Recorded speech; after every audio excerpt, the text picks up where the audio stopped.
Assalamualaikum warahmatullahi wabarakatuh.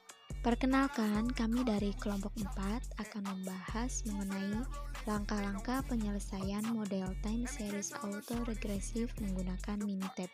Saya Nok Surtika sebagai moderator. Langsung saja tanpa berlama-lama, mari kita saksikan video penjelasan dari kelompok kami. Check it out.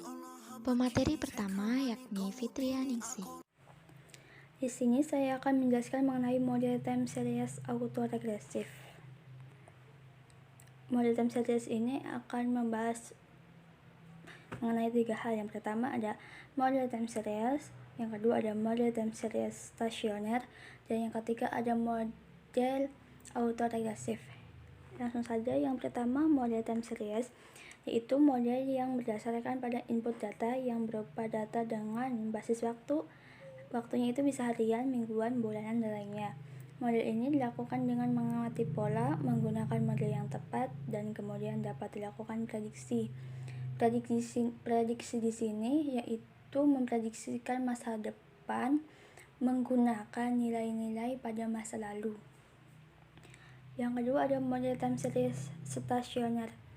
Model linear time series yang stasioner adalah model-model yang dapat digunakan untuk data-data yang stasioner. Data stasioner yaitu data yang mempunyai rata-rata nilainya tidak berubah setiap waktu. Sedangkan data tidak stasioner terdapat pola data tren atau pola musiman.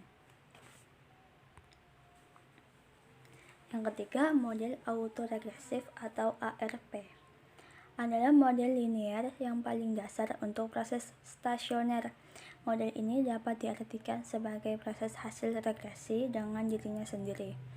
Model autoregresif adalah model yang menghubungkan sebuah pengamatan dalam bentuk data time series terhadap nilai masa lalunya. Model ini seringkali digunakan dalam peramalan ekonomi. Konsep dasarnya adalah mengestimasi nilai peramalan dengan cara meregresikan nilai pengamatan aktual dengan nilai pengamatan masa lalu.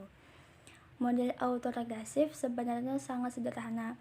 Ia menggunakan pengamatan yang baru saja dilakukan untuk memprediksi nilai masa depan.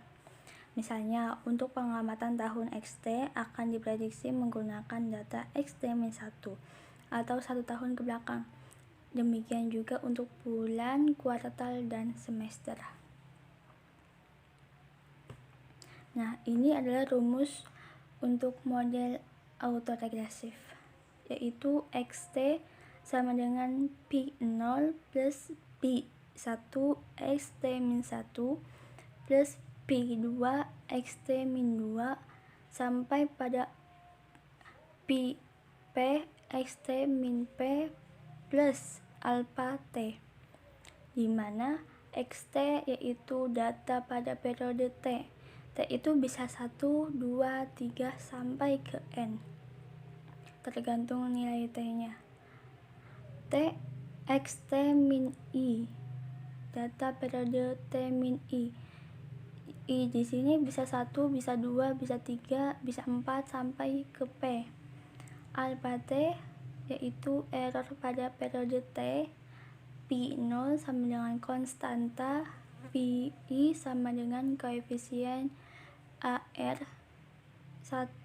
I bisa 1, 2, 3 sampai ke P. Nah, ini ada contoh model rumus model autoregresif tingkat 1. Rumusnya itu XT sama dengan P0 plus P1 XT min 1 plus alpha T.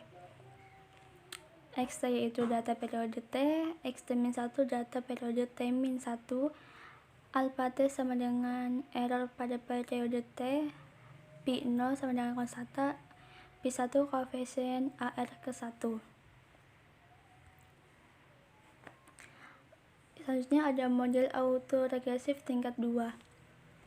Rumusnya seperti tadi, hanya setelah P1 XT-1 ditambah dengan P2 XT xt-2 di situ ya. Jadi xt sama dengan P0 plus P1 xt-1 plus P2 xt-2 plus alpha T. Keterangannya xt data periode T, xt-1 data periode T-1, xt-2 data periode T2. Alpha T sama dengan error pada periode T, P0 konstanta, P1 koefisien AR ke-1, P2 koefisien AR kedua. Sedangkan untuk model autoregresi tingkat 3 atau AR3 hanya menambahkan P3 untuk koefisien AR ketiga pada tingkat periode xt-3. Demikian untuk AR4, AR5 dan seterusnya. Jadi untuk yang ketiga, tingkat 3 sampai seterusnya itu di bagian setelah P0 plus P1 xt-1 plus P2 xt-2 plus P3 xt-3, seperti itu contohnya. Terima kasih. Pemateri selanjutnya yakni Istihatul Aini. Dari yang telah dijelaskan oleh pemateri, saya akan menjelaskan langkah pertama, yaitu menentukan data stasioner. Di dalam Word ini telah terdapat datanya, yaitu data nilai mata uang dalam dolar yang keluar setiap hari. Kita menggunakan aplikasi Minitab.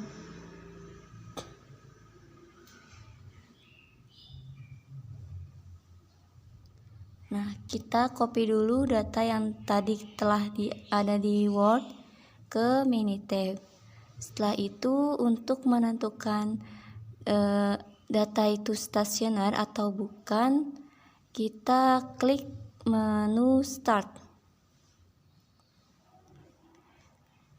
Kita klik menu Start, lalu Time Series, kemudian Auto Correction, klik C2Y, kemudian Select, dan Store as CV. Oke. Maka auto correlation function ini terlihat. Nah, dalam ini terdapat sebuah grafik di mana terdapat garis yang berwarna merah dan juga garis yang berwarna biru. Garis yang berwarna biru ini dinamakan lag. Jika lag ini mendekati 0, maka dinyatakan tidak stasioner. Sedangkan jika tidak mendekati 0, maka disebut dengan data yang stasioner. Nah, dalam data ini dapat dilihat lag ini garisnya naik, kemudian turun lagi, kemudian naik lagi, turun, lalu turun. Data ini tidak sesuai. Walaupun ada yang mendekati 0, tapi ada juga yang tidak mendekati 0. Maka ini disebut dengan data stasioner.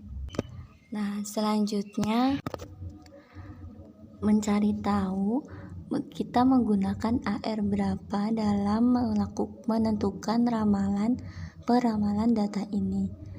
Caranya yaitu klik Start, lalu Time Series, lalu pilih Partial Correlation, klik C2Y, klik Select, kemudian Store PACF, kemudian klik OK. Maka terlihat datanya, yaitu dari mulai partial correlation function dan juga grafiknya. Sama, terdapat garis merah dan garis biru atau lag.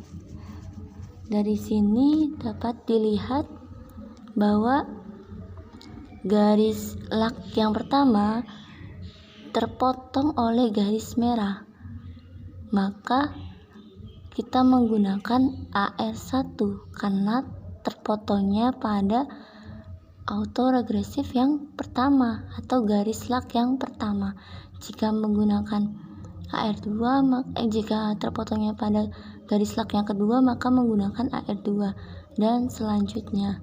Terima kasih, saya kembalikan ke pemateri selanjutnya.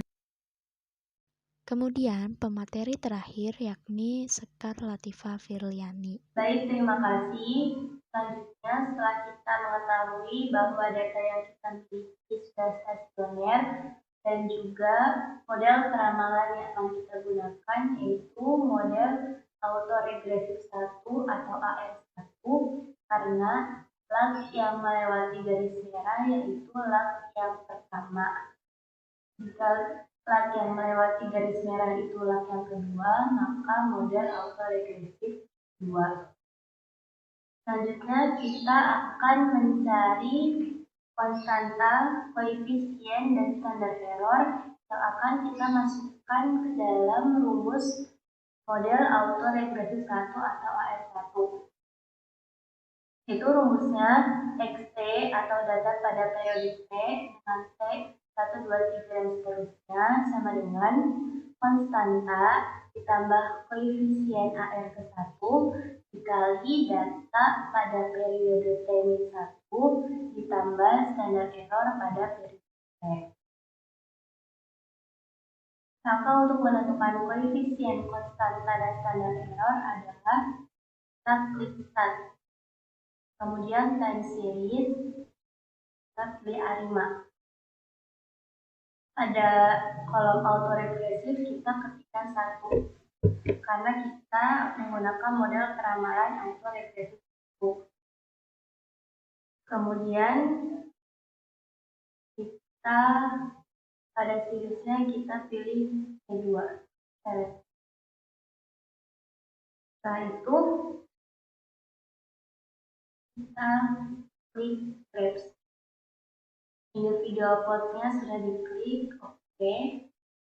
Kemudian results, in addition table of estimate has sudah diklik, dan oke. Kemudian forecast. Pada storage forecastnya kita pilih C2 dan select. Kemudian oke. Setelah itu storage. Kita klik semua residuals, fees, dan koefisien. Oke.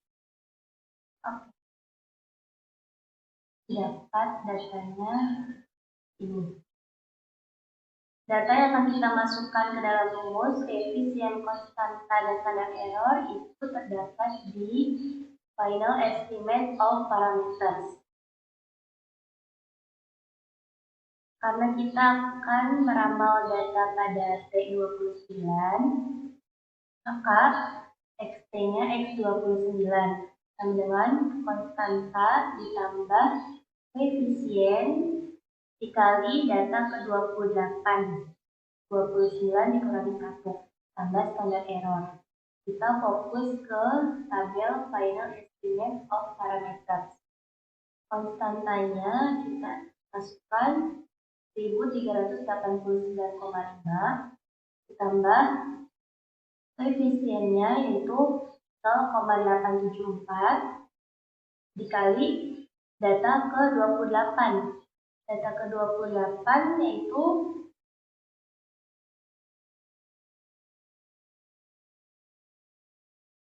10.767 ditambah standar error yaitu 0,107. X29 sama dengan 1389,5 ditambah 0,874 dikali 10.767 adalah 9.410,368 tambah 0,107. X29 yaitu 10.799,965. Maka berdasarkan ramalan model autoregresi 1 atau R1, dapat nilai mata uang dalam dolar yang keluar pada setiap hari periode 29 adalah 10.799,965. Dan penjelasan dari saya. Terima kasih. Saya kembalikan kepada moderator. Nah, begitulah teman-teman langkah-langkahnya. Jadi, supaya kita lebih memahaminya, kita harus sambil mencobanya. Jangan lupa dicoba di rumah ya. Cukup sekian pembahasan dari kami. Kurang dan lebihnya mohon maaf. Terima kasih atas perhatiannya. Wassalamualaikum warahmatullahi wabarakatuh.